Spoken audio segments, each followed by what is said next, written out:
tumbuhan liar. Buahnya seperti lonceng kecil, disukai anak-anak karena rasanya manis. Buahnya dibungkus lapisan tipis menyerupai kertas. Cecenglet adalah sebutan dari daerah Sunda, sebutan darah Sunda. Sedangkan di daerah lainnya di Indonesia tumbuhan satu ini biasa disebut dengan kopok-kopokan. Kopok-kopokan, cepukan, cepukan, cepukan, cepukan atau doran.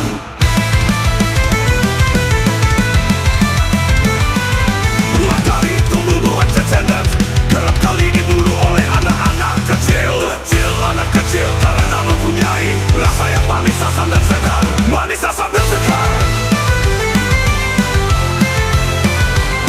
Tumbuhan cecenglet memiliki tinggi maksimal 1 meter. Batangnya bergulat, bercabang, tinggi kandungan air dan mudah dipatahkan. Mudah patah, daun berbentuk oval dengan ujung runcing serta pinggiran tak beraturan. Bunganya terletak pada ketiak atau cabang dari batangnya. Rantai bunga 2,5 sampai 4 senti tegak dan akan mulai menunduk saat bakal buah muncul. 4 senti tegak dan akan menunduk.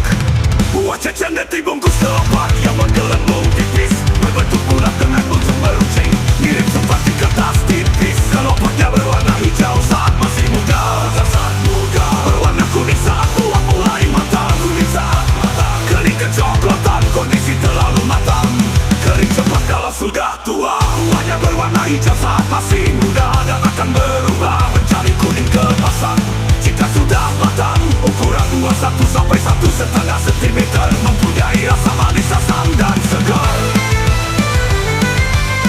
Manis, asam dan segar. Cecenglet adalah tumbuhan liar yang dapat tumbuh di mana saja dengan kondisi sinar matahari penuh. Umumnya cecenglet akan tumbuh di hutan terbuka.